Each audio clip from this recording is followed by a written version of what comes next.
you ever searched on Google or YouTube or any of the search engines asking the question, how do I win a fully funded scholarship?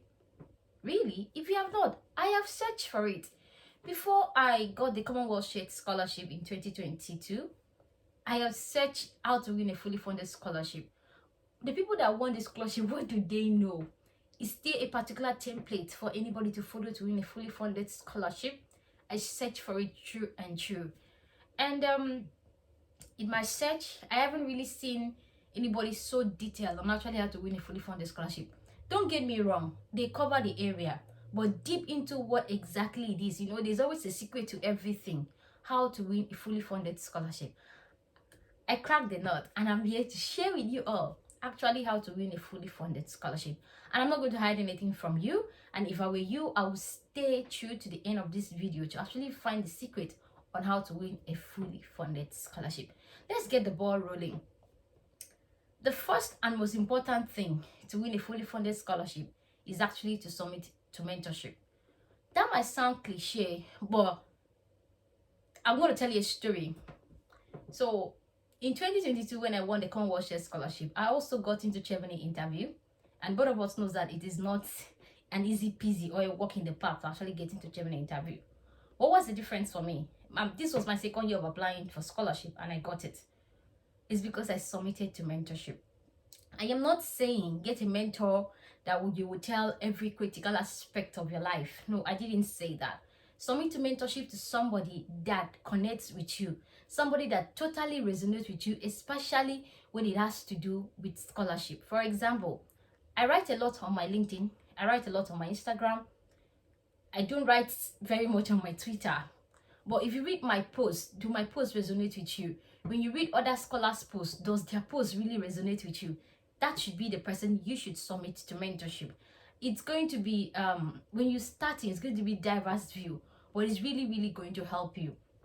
I can't sit down here to recount the things my mentor actually helped me to do during the time I was applying for scholarship. But it was really, really beneficial. And I'm sitting down here to tell you, you can do it alone if you desire. But most people that always want to do it alone, it takes 5-6 years before they actually crack the nut, because there is a secret. Winning always leaves its trail, and its trail are with people that actually won. So I don't know the scholarship that you are very interested in. It could be Chevening scholarship, it could be Commonwealth scholarship, it could be Fulbright scholarship, it could be Alan and Nesta scholarship. Whatever scholarship you are interested in, find somebody that has already won that scholarship and submit to mentorship.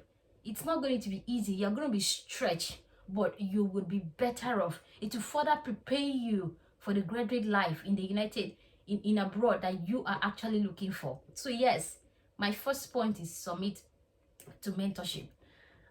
Another point on actually how to win a scholarship is actually to always check the time zones of the country that you have interest in applying to.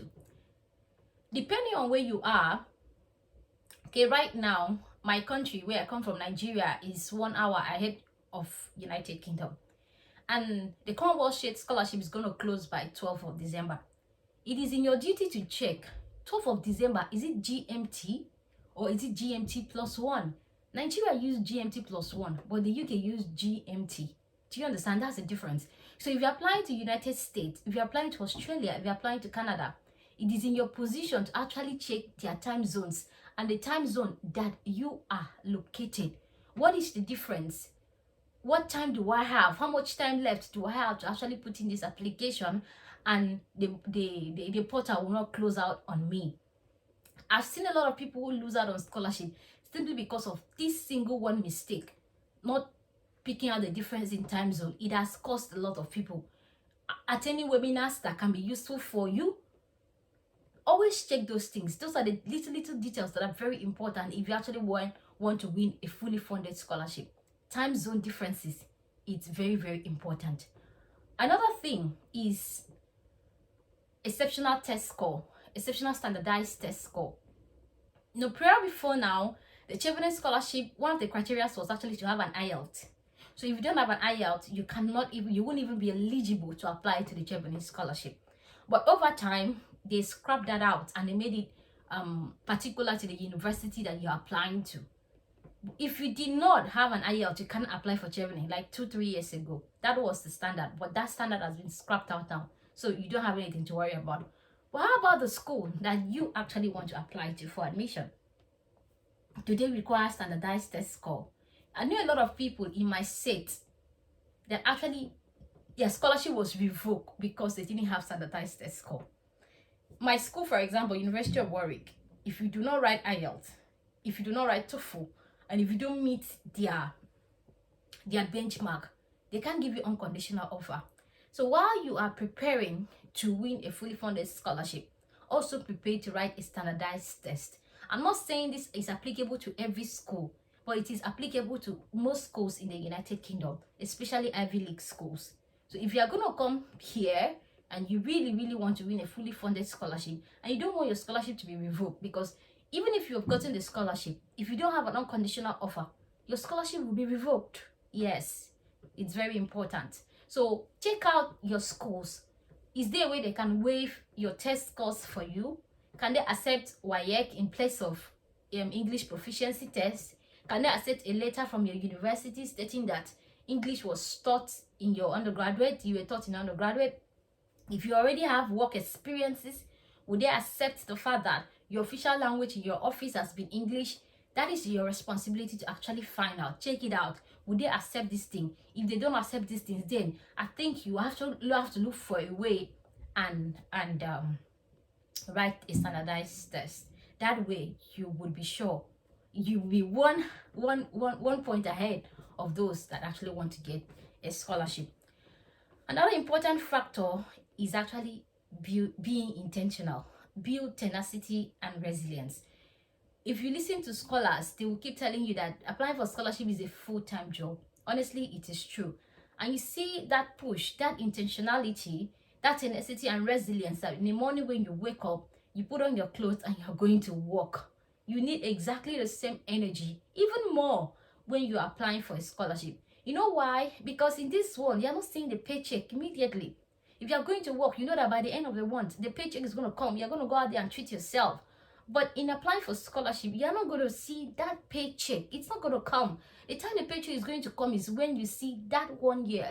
So you have to be intentional. You're not going to be waiting for somebody to remind you to research, to attend webinars, to watch YouTube videos, to read blogs, to go ahead and do things that will actually push you to write a better essay and win a scholarship. Nobody will do that for you.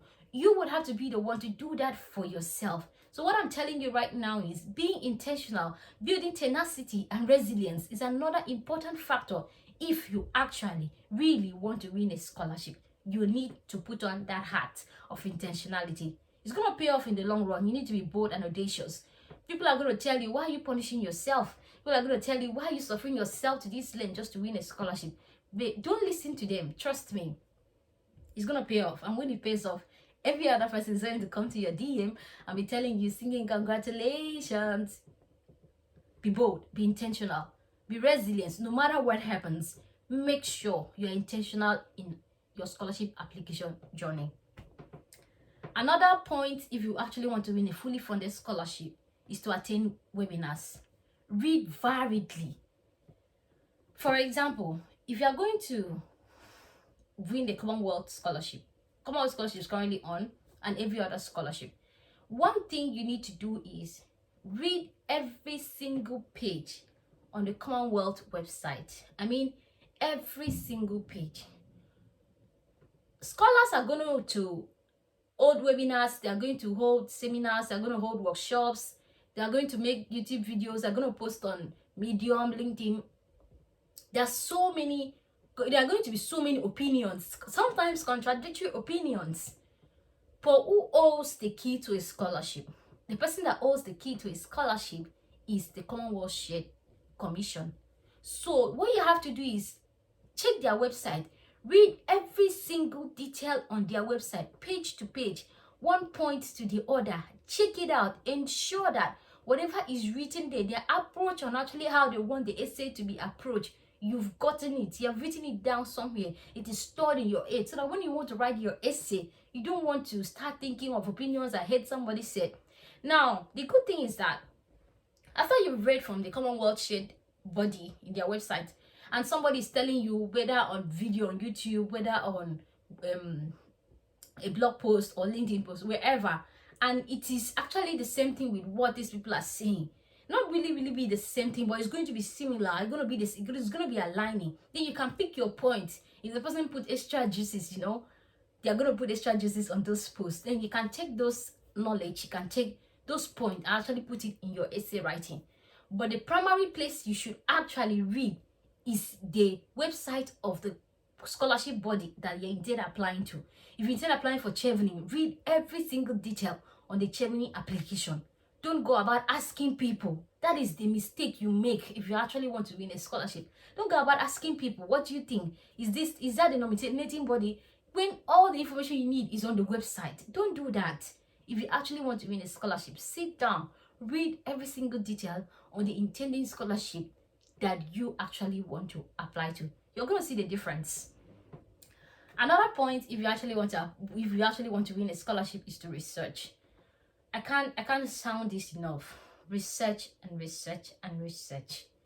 I'm not asking you to go and ask scholars for their essays. It is wrong. You won't even make it past the software plagiarism. You won't even make it past it.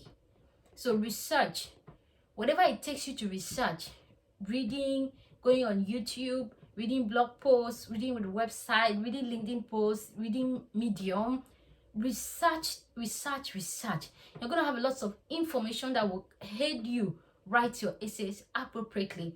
Anybody that research will tell you that it always leads them to a point of answering questions that they had serious problems, or their head was clutched in actually answering. So research is a very important factor when applying for a scholarship. And when you research and you research ethically, you are definitely going to find an answer, and it will lead you to winning a fully funded scholarship. Researching is not a joke. I'm telling you, it works all the single damn time. It always works. So research, it is a very important factor.